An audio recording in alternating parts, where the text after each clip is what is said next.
Good morning, and welcome to God and Coronavirus Part 2. I'm really sorry it's taken so long to do this. Someone reminded me in Rendezvous the other day and said, "Where's Part 2?" I was like, oh my goodness, you're right. So Part 1, which was video number 34, was about how we should respond to coronavirus as Christians. And the Part 3 will be about how can we possibly believe in a loving God and yet there's suffering. And this part 2, is about different viewpoints and especially atheism. And again, I'm mainly going to be taking this from John C. Lennox's book, Where is God in a Coronavirus World?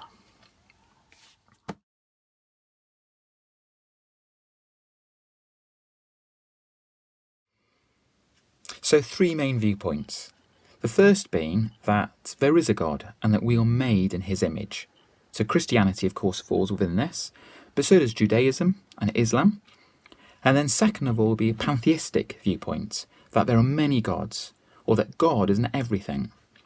And then thirdly, an atheist view, that there is no God, that there is no supernatural element, this universe is all there is, or multiverse.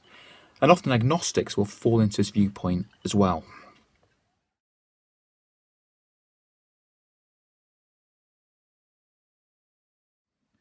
How we react to a catastrophe, like coronavirus, will depend on our viewpoint.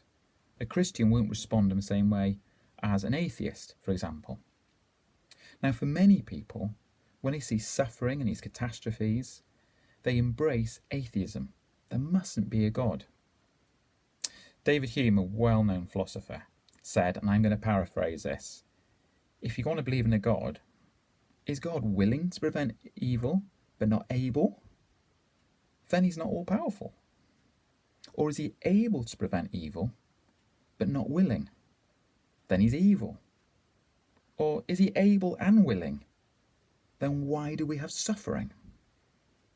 He raises some really interesting questions which we'll talk about in the third part.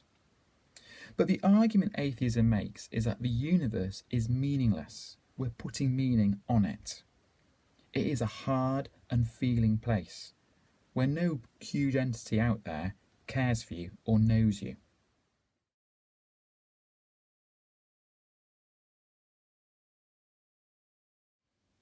So how do we respond to this as Christians? Well, firstly, we are commanded to speak and interact with love. But second of all, isn't it good to have discussions about this? Do we want to be people hands over our ears, running away? I think in these discussions our faith will grow deeper when we really think about these sorts of things.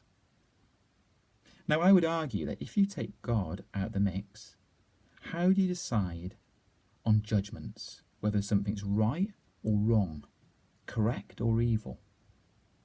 Because your opinion on this will be very different from mine. While as a Christian, I believe the Bible tells me what is right and what is wrong. It's very difficult to have morals in this way. It will just be someone's opinion. Now, this is not to say that atheists don't have morals.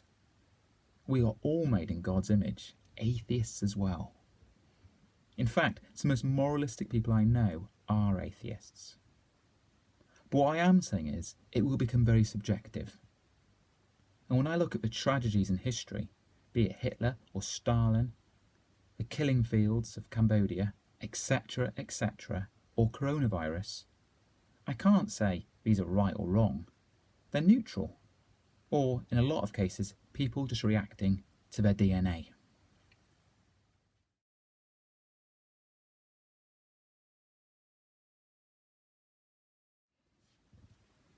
But we just don't live like that in life, do we?